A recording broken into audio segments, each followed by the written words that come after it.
5 hours ago, 10,000 views, Liverpool scared them. Treble warning. Bro, ain't no treble warning. I know people want to say money spent, back-to-back, etc., etc. You need to be winning trebles, quadruples, everything else in between. Bruv, even Man City at their peak, no one actually expected them to win trebles and quadruples. If you got them, fair enough, you got them. Now, some maybe would have been of the opinion of, yeah, you know what? You've spent a lot of money. We want you to be, winning a lot of things. But I'm like, I don't know, man. Maybe I'm just thinking on a grand scheme. Anyways, let's watch this. I started it, but I haven't watched it completely. Sorry. Pause. Let's go back here. So comments, of course, got to look at the comments first. What are people saying? Treble talk after 5 games is ridiculous. Treble would be amazing, but the league would be more than enough. Yeah, we have done a double. You'd swear Liverpool have never had some of the best comebacks in history, and especially over the last 8 to 9 years. Fairs. Very rare to win a treble, and Liverpool are no exception. I want us to do a quad, says one person. Huge respect and love from Liverpool fans. We appreciate your fairness. Nah, you can speak for yourself, bro. You can speak for yourself. Let's listen to this. They're scared. This is all it boils down to. Scary. They're scared. Scary. Everyone's scary. Oh, scary. Everyone's scared of Liverpool. Ah. I'm scared. I could admit it. I'm scared. I'm worried.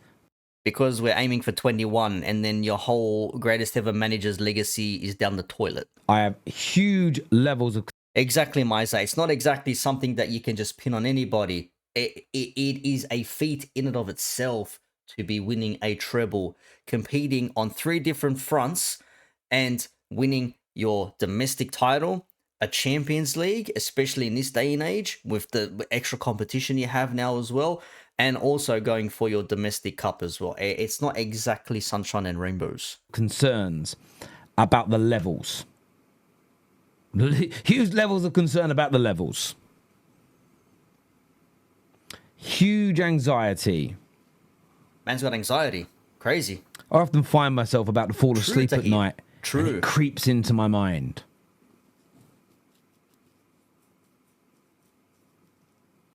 I don't know if you can hear. I can hear it from my headphones. I don't know if that's his fan or the AC vent or something, but that is loud, man. The gain on that mic must be through the roof. What exactly are Liverpool going to win this year? Could they do the double? Could they do the Prem and the FA Cup? An amazing achievement in the modern day era, historically. Could it be a Premier League, Champions League double? I'll take a Premier League right now. Anyone who wants to banter and say, you spent all this money, you should be winning everything. I'm like, give me back-to-back league. I'm good. Anything extra is a positive. Now, people might say, but what about Champions League? No. I want the league. I want 21. I want to say we were good enough to win it back-to-back with Klopp's team and with Arne Slot's team. I want to be able to say Liverpool Football Club did a double when people doubted us the first time around. Maybe not so much the second time around, but never been done in this modern era, as people like to say. I want a Premier League. I want another league title. I want 21. That's what I want. Barely any English clubs have done that. Liverpool, of course, themselves have done it before. Could they repeat that feat and do it? The only English team to have done it twice. Sorry, to equal Man United to be the only English team to have done it twice. Maybe Liverpool have done it twice. Let me know. I don't know your full history. Could they do the treble? Yeah. Could Liverpool do the treble? I don't think so. Plausible. How about the quad? No, stop this quad nonsense. Stop this fucking quad nonsense. I know he's not saying Liverpool are going to do it, but I know other people are out there rage baiting and looking for engagement farming. Stop this quad talk nonsense. Just no quad talk. This isn't like, scared not to win anything, scared of expectations. I've literally just said, I want to win the league. A Champions League would be fantastic. Give me number 7. Bring it on. I want the league. That's what I want. I want the Premier League back-to-back. A League Cup, an FA Cup would be nice, but league is priority for me. Could Liverpool complete football? because I always feel the first of these achievements are often the greatest. I often feel the first of the achievements are the greatest because they set a sort of benchmark for everybody to attack and everybody to go for. I need to speed this up, bro. It's taking way too long, bro. No disrespect, but I'm going 1.5 speed. I can't do this. You know, there are lots of people now that can run a 4-minute mile, but the person that broke that barrier, even though they may no longer hold the record for the fastest mile run, they broke a barrier nobody thought was possible. The first man to run 100 meters sub 10 seconds. The Wright brothers inventing flight. There's better aeroplanes now, but they hold a special place in history. I think people are fearful that Liverpool can do it. And before we go any further, hit the like button, please. Get yourself subscribing and make sure you have that bell notification button turned on.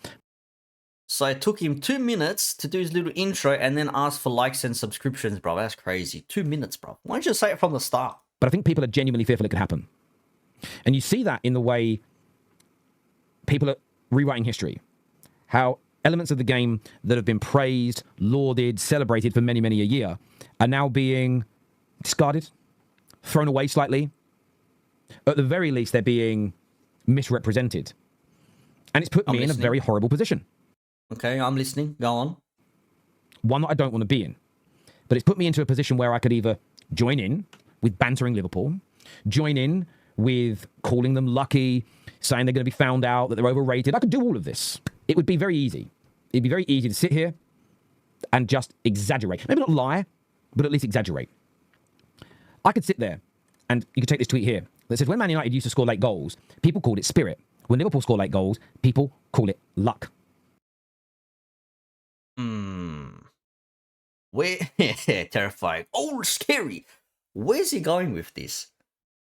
Spirit, luck. Okay, I'm listening. Keep going. Keep going. And you see my issue here. Now, Liverpool supporters will say, thank you, Terry, for being honest. Thank you, Terry, for being fair. Thank you, Terry, for understanding there's a place for banter and then there is a place for serious talk. And I think it is absolutely acceptable that Man United fans, Everton fans especially, your two biggest rivals, call you lucky. For a bit of a laugh. A bit of banter. Turn up to work, your boss, who's an Evertonian, says, oh, you got lucky again. United fan, your cousin who's a United fan, rings you up and says, how lucky have you been? You turn up to a barbecue, you walk in, how you doing? No one's barbecuing now, by the way, this time of the year, but you turn up to a barbecue, how are you? Yeah. Oh, Liverpool got lucky at the weekend, eh? Little bit of a little jab in the stomach. Whee! I hear it, Ozan. I hear it. I hear it. He's doing his thing. I hear it. Let him talk. Let him stew up. Let him do his little. Let him do his thing. Let him go. Wait. And then you get on. You speak about the football seriously. I don't think anybody has a problem with that in any capacity, any way, any shape, any form. Where the problem lies, where people are frustrated, where there is an annoyance, is you're now getting the mainstream media talk about it as luck, overrated, being found out. They're planting these seeds, and I can't, in good conscience, allow that to happen without pushing back. Because as this tweet points out, and as you can read when I put it back up on the screen, when Man United did it, we were lauded. When Man United did it, we were praised. Well, I'm talking by the pundits, by the mainstream media, by the journalists. Nobody spoke in the summer of 1999, when Fergie time was a phrase that was coined that has now been around for a quarter of a century and will never disappear from the game. It is not just a colloquial term, but it's part of the Oxford Dictionary. Fergie time has its own definition. It is a fixed state.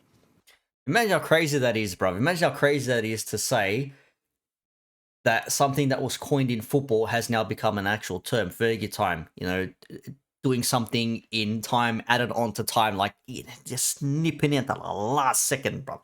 That's actually impressive. It's not even down to interpretation what Fergie time is. We all know.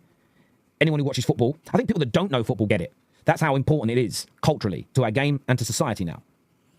So I can't, in good conscience, as a Man United fan, aside from the banter, so if anyone's sitting in the comments going, Terry, man, but we should be allowed to banter each other, no one is saying you can't. But it's when these things become serious. When I see TNT Sports and CBS, the two biggest broadcasters in the world of the Champions League, trying to downplay Liverpool with lucky, I've got to call it out. And yes, there's part I am defending Liverpool, but only by proxy. And I'm defending Liverpool because if I don't, I could damage the legacy of my own club. I was waiting for it. I was waiting for it. I was just about to say he's applauding this because that's what United did back in the day. I was just about to say it. Oh, he beat me to it. I was just about to say it. Yeah, Slottage time. Fergie time, Slottage time. That's what it is now. I was just about to say it, man. They did it back then, so they can't shit on it now. It's the same thing when they say, oh, you've only won 2 Premier Leagues. It's like, okay, so then you don't have 20 titles then because you didn't win 20, Premier League titles. You won 20 over the course of 100+ years of league football. It wasn't in the span of, 35 years. So they ruin their own argument if that's the case. That's why they have to accept that Liverpool have 20, the same as them. Let's keep going. And that is what I see happening so much now in these conversations. So I saw Arsenal fans recently joining in with some journalists playing down Erling Haaland. He can't be considered great because he never scored in the final. For these young Arsenal fans, jumping on it, to forget that Thierry Henry has never scored in a final for Arsenal. I don't know if Henry scored in the final for anybody. Haaland actually has scored in the final. But you hear my point here. I remember when Graham Souness and Pogba were arguing, Liverpool fans for many years would sit online and say, you can't use trophies in a debate about who's better. I've got to say, where was Paul Pogba in all of this? I mean, he's not even playing football. He's not even doing football. He's not even... Fuck, my pausing is fucking atrocious, man. I believe... I don't do this on purpose. My pausing is fucking atrocious. Jesus. That's better. Bloody hell. Paul Pogba, Miser says, Terry said the outside of handball decision was right not to give him a red card in the final. Of course, because it's Man City. 4 last-minute wins in 5 should be questionable, says Mama Bomba. You question 100%. But if this was like Man City doing it, I mean, when Man City were like losing games and then bang, pull something out of nowhere, last-minute winner, or De Bruyne steps up with the free kick, Gundogan blames one, Company rifles one into the back of the net, like, everyone said, like, fuck, it's just Man City. They're just playing football. They always push forward. They're always going to get their winner. And now it's like, oh, you're lucky. You're doing this, you're doing that, blah, blah, blah, blah. Now, that I will agree with Tahid. Yes, I will agree with me. It's not Jamal. It's not Saeed. It's Jameed now. Big up to KJSJ. He actually said that on the stream yesterday with Troops.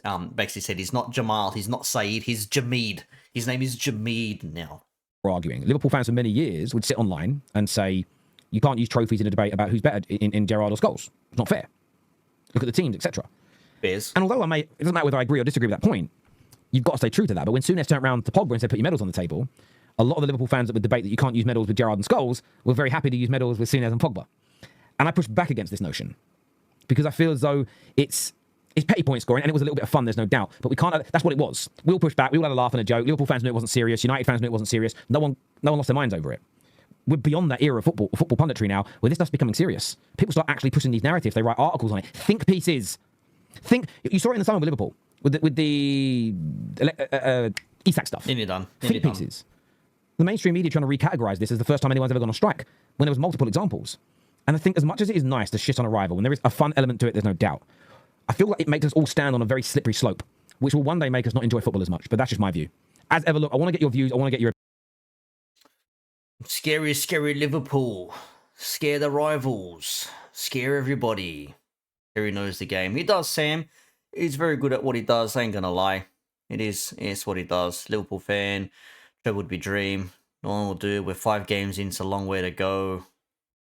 I don't know why Liverpool are so picked on. Look, when you're at the top of the game and you're leading a league or you've got these expectations on you, you will be spoken about. And I see like Arsenal fans as well. They say, why people always talk about Arsenal? Because you are in the mix. You are there. If you weren't there, no one would be speaking about you. You'd be saying, what about not little old Arsenal, but what about Arsenal?